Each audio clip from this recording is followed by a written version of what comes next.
பங்குனி பிறந்தது போதும் பங்குனி வெயில் பல்ல கட்டுதுன்னு தான் சொல்லுவாங்க. இது என்ன எல்லாத்தையும் காட்டுது. கொஞ்ச நேரம் ஆட்டோலையாச்சும் உட்காந்துப்போம். யாரு மச்சான் மாதிரி இருக்கு? ஆமா மச்சான் தான். என்ன மச்சான் புதுசா ஆட்டோன்னு எடுத்திருக்கியே, சொல்லவே இல்லை. நான் எதுக்கு அவன்கிட்ட சொல்லணும்? சொன்னீங்கன்னா நாங்கள் சவாரி வேறு வருவோம்ல. 10 ரூபா இருந்தால் பஸ் ஸ்டாண்டுக்கு 10 நேரம் நடப்ப. நீ எப்படி ஆட்டோவில் வருவ? அதை விடியா, இப்போ அர்ஜென்ட்டாக பஸ் ஸ்டாண்டு போமியா?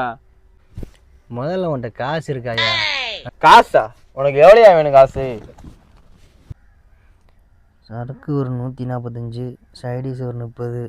மாப்பிள்ள 180 ரூபா மாப்பிள்ள. இதா 200 வாயா போவோம். இவன்ட்டு அப்புறம் 200 வந்துச்சு.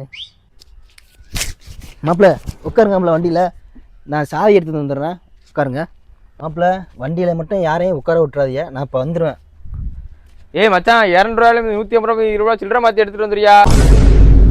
எனக்கே காசு பத்தாது. மாப்பிள்ள கொண்டு வந்துடுறேன் மாப்பிள்ள. A few moments later. என்ன மச்சானை காணா? சாவி எடுக்க போனாப்பிலையா செய்ய போனாப்பிலையா? சரி, அவர் வாரத்துக்கு நம்ம ஒரு ஜூஸை போட்டு வருவோம்.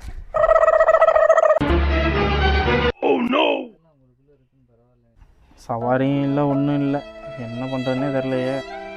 சரி, நம்ம ஆளுக்கு ஃபோனை போடுவோம்.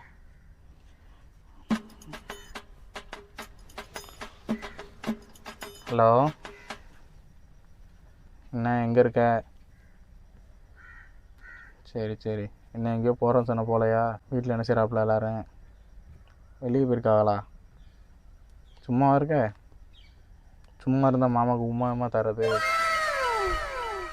உமா வேணும், உமா வெளியே வாடா, உனக்கு நான் தரேன் Uma. Bro bro bro bro bro இழுக்காதீ ப்ரோ. என் மச்சான் கஷ்டப்பட்டு 5 லட்சத்துக்கு ஆட்டோ வாங்கி போட, நீ உள்ளாக்க காதல் பண்ணுற இடத்துல உமா வேற கேட்குறீ. உமா உனக்கு நான் தரேன்டா உமா. உன் மச்சான் ஆட்டாவா? இது ஏன் ஆட்டோடா?